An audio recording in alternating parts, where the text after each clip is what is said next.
This is the Angels POSTCAST, your instant game reaction for the Los Angeles Angels. Part of the Locked On Podcast Network. Your team every day.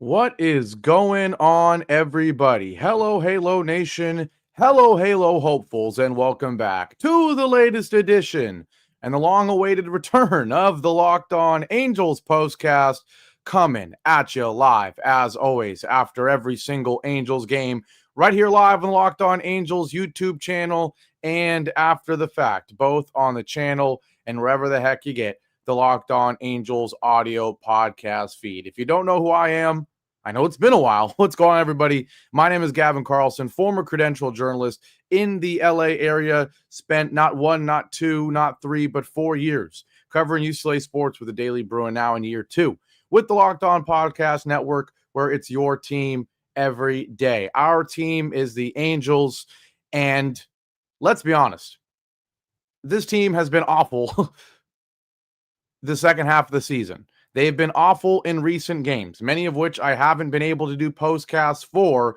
because of the other sporting events that I have been covering for Locked On. But even with everything I just said, even with losing 17-4 against the A's on Saturday, losing 10-4 to the A's on Friday, this loss, it hurts, man. It just hurts, man.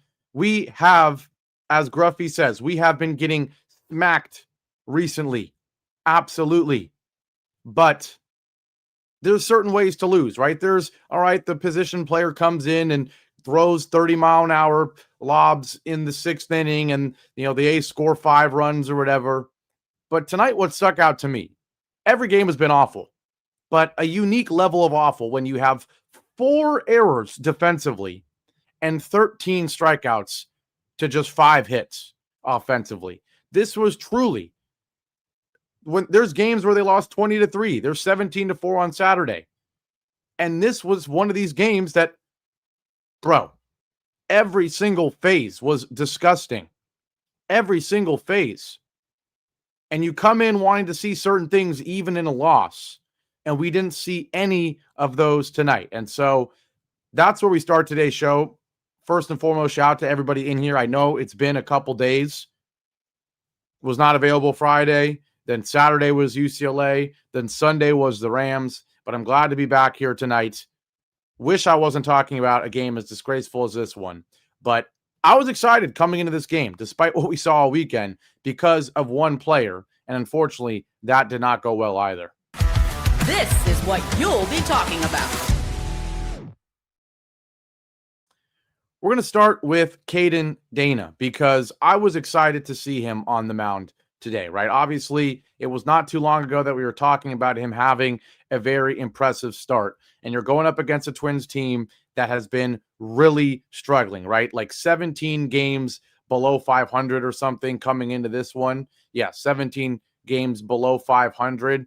And you're thinking this is a good opportunity for Caden Dana to string together back-to-back solid starts. In case you forget it was just 5 days ago on September 3rd where he goes 5 innings. He gives up just 2 hits, just 1 walk, 4 strikeouts, and just 1 earned run. A very impressive performance. You're thinking, okay, we don't need him to be that good, right? That's difficult. But if he can be even just slightly worse, but still a solid start, it would be a good sign. It would be a sign that that game wasn't a fluke, that he has maybe improved since his last start in the bigs before that, which was all the way back on May 24th. So I was excited to watch him, right? Nothing else on this team is exciting, but was excited to see him on the mound. And unfortunately, it did not go well. The key thing here being the 2 long balls in this ball game for him. The final stat line for Caden Dana is 4 2/3 inning, 5 hits, 5 walks, and 2 home runs. And so when I truly say that really nothing went well in this ball game, even just looking at something simple like Caden Dana's stat line, you typically could say, oh, he didn't give up a lot of hits, but he gave up a lot of walks, or maybe he gave up a lot of hits, but he didn't give up the long ball, or maybe he gave up a solo shot, but he didn't give up a bunch of hits. No. We got everything going wrong in this start for Caden Dana. 5 hits, that's not a ton, but it's not great. 5 walks is absolutely awful, and it reminded me of that May 24th start where he had 4 walks. He did have 9 strikeouts, so I guess I'm lying. There is one positive there. Kind of showed that he has the potential with the nasty stuff to be an elite pitcher at some point, but right now the control is nowhere near good enough.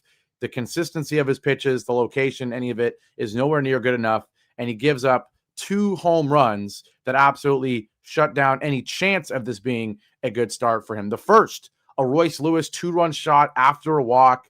That made it 2-0 in the top of the second inning. The frustrating thing is the Angels actually showed some life there in the bottom of the third, scoring 3 runs, taking the lead. And that's where I would have loved to see Caden Dana say, okay, I gave up a 2-run shot. It was a mistake on my part, but my team had my back. This offense was bad tonight, but they did have 1 inning where they had their starting pitchers back, and you would have loved to see the starting pitcher in Caden Dana take advantage of that. But instead, he does not. Immediately starts the inning off with a bunch of base runners. Base hit, walk, base hit. It's 3-3 just like that. And that's kind of when the game fell apart, because from then on out, obviously the Angels lineup did nothing. And eventually Caden Dana gave up one final dagger to Royce Lewis. This was a frustrating one because you get to 2 outs. You have a goofy out, but a play made by Zach Neto. You give up the base hit to Trevor Larnach, and then Royce Lewis comes up again. The Southern California guys got the family in the stands. It felt like Caden Dana was maybe just this 1 out away from it being a solid start, right? It would have just been 3 earned runs through 5 innings. I would have been okay with that, right? Another start where you get through 5 innings. That kind of would have been the average start that would have been good enough, right? To show, coming off what we saw in his last start, that there's some consistency being built. But instead, he does give up the 2-run shot. It wasn't an awful pitch, but again, the trend for him, falling behind in counts. He's up 0-1, but then back-to-back balls that are nowhere near the zone.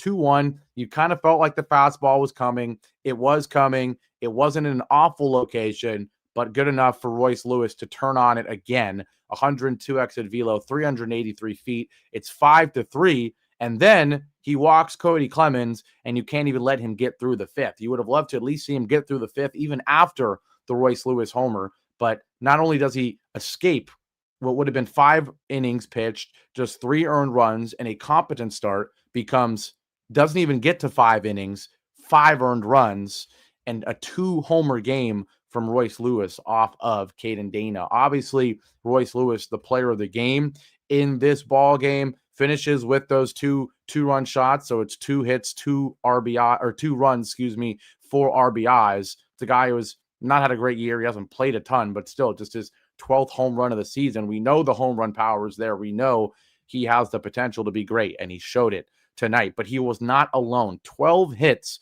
for the Twins overall to get to those 12 runs. And of course, Dana was not great, but it was at the end of the ball game where Stevenson has a kind of a rough one, and then Peralta gets absolutely destroyed. Gives up 6 hits, 5 runs, 3 of them earned, 2 unearned runs because of how bad the defense was tonight. 4 errors, 1 from Peraza, 2 from Moncada, and then the throwing error from Zach Neto. Just everything going wrong. But again, it starts with Caden Dana on the mound.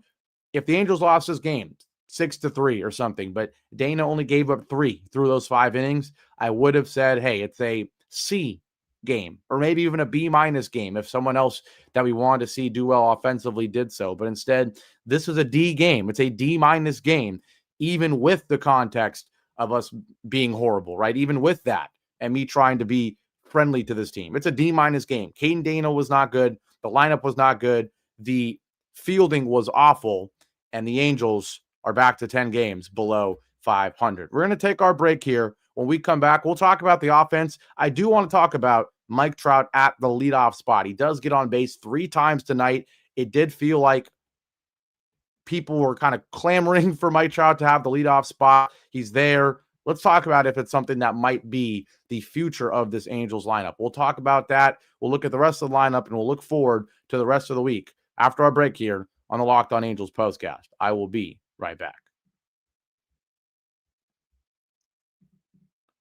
Now, on this Monday, this finally back Monday, today's show is brought to you by Monarch Money. You've heard me talk about Monarch Money a bunch, and why? Well, because most people can't name all their financial accounts or even what they are worth, whether it's 401ks, properties, or investments. And when you don't have the full picture, you can end up leaving money on the table. But that's why there's Monarch Money. It's an all-in-one personal financial tool that brings your entire financial life together in one clean, easy-to-use interface on your laptop or your phone. Monarch is built for people with busy lives. If you've put off organizing your finances, Monarch is for you. It does the heavy lifting. It can link all your accounts in minutes. You can see clear data visuals, get smart categorization of your spending, and finally feel in control of your money without ever touching a spreadsheet. So don't let financial opportunities slip through the cracks. Use code LOCKEDONMLB at monarchmoney.com in your browser for half off your first year. That's 50% off your first year at monarchmoney.com with code LOCKEDONMLB. And today's show is also brought to you by a new sponsor, Zippix. It's brought to you by Zippix Toothpicks, in case you didn't know what Zippix is. Whether you're looking for nicotine satisfaction or an energy boost, Zippix has you covered with their nicotine and caffeine-infused toothpicks. For nicotine users, Zippix provides a discreet way to satisfy those cravings and the hand-to-mouth habit without vaping or smoking. Zippix can be a helpful tool as you work to reduce your dependence on vaping, and it's available in 6 great flavors with 2 milligram and 3 milligram nicotine options. And if you need energy without the crash, their caffeine toothpicks are a game changer. So go to zippixtoothpicks.com, use code LOCKEDON for 10% off your first order. You must be 21 or older to order, and warning, nicotine is an addictive chemical. That's zippixtoothpicks.com, promo code LOCKEDON. Zip more, smoke less with Zippix toothpicks. Back here live on, yep, you guessed it, a losing edition of the Locked On Angels postcast. Angels 3, Twins 12. I actually listened to the end of the Twins radio broadcast just to hear what they were talking about. The first time they've won back-to-back games in a really long time. And of course, the Angels contribute to that. We already talked about a underwhelming start from Caden Dana. Was really looking forward to him hopefully putting back-to-back strong starts together, but instead he gives up 5 earned runs, 4 of them coming via two-run shots from Royce Lewis. Now, we did get 1 out from Fermin. Stevenson gave up 2 runs, only 1 of them earned. He did have that kind of stupid balk, and he did give up a home run his own. And then Peralta comes in, the guy who certainly won't be on this roster next year. 6 hits, 5 runs, 3 of them earned in 3 1/3 innings as the Angels get absolutely embarrassed. Now, let's talk about Mike Trout at the leadoff spot, because we know Mike Trout is about to hit 30 straight games without hitting a home run, and now there's really a possibility of him not getting to 400 home runs by the end of the season, which is absolutely ridiculous given how close he was to that, being at 398 weeks ago, right? Mike Trout, though, continues to quietly get on base a lot. In his last 7 games, despite the average being 250, the on-base percentage is 419. You might say, Gavin, that's a small sample size. Well, let's do the last 30 games where he's only hit that 1 home run in the last 30 games. The average is not good. In fact, it's horrible at 214. But even then, the on-base percentage is at a respectable 372, right? So it's proven that obviously Mike Trout in big 2025, he's a walk merchant. But guess what? At the leadoff spot, that's not only fine, that's kind of what you want, especially when the rest of the lineup is swing for the fences or bust, right? So Mike Trout in the leadoff spot, and again, he got it done. 1 hit, but 2 walks, right? That's a game where you technically reach base, not technically, you reach base 3 times in 5 at-bats. I will take it. Or excuse me, in 4 at-bats. I will take it. I will take it from the leadoff spot, right? The OPS is still the 3rd best on the team behind Moncada and Neto. And it's not fun to watch Mike Trout become a walk merchant. It's one thing if he was a walk or home run merchant, the typical kind of old overweight slugger who's doing one of 3 things. They're either striking out, taking a walk, or hitting a home run. The problem is right now it's strike out or get the walk. There's no home run in sight. And obviously he doesn't really have great speed, and you don't want him flying all over the bases given how fragile he is. So he doesn't really fit the leadoff spot in terms of the athleticism, the contact, but he certainly does in terms of taking a lot of pitches, feeling out the opposing starting and relief pitchers for the rest of the lineup. And he does get on base 3 times tonight, so you can't rip on that. The problem is not many other guys got on base tonight. There were a decent amount of walks, 5 walks from the Twins, but just 5 hits from the Angels. Neto with a base hit, Lugo with a base hit, Rivero with a base hit, and Teodosio with a base hit. Lugo, he got the hit, but he also was really bad in the outfield a couple times. That double at the end of the game was infuriating. Trying to defend you, I really am. It's cool to see a guy like Rivero come in and get the base hit there. 2 RBIs for him. That was pretty cool on a double, too. The guy's got a 1.1 OPS.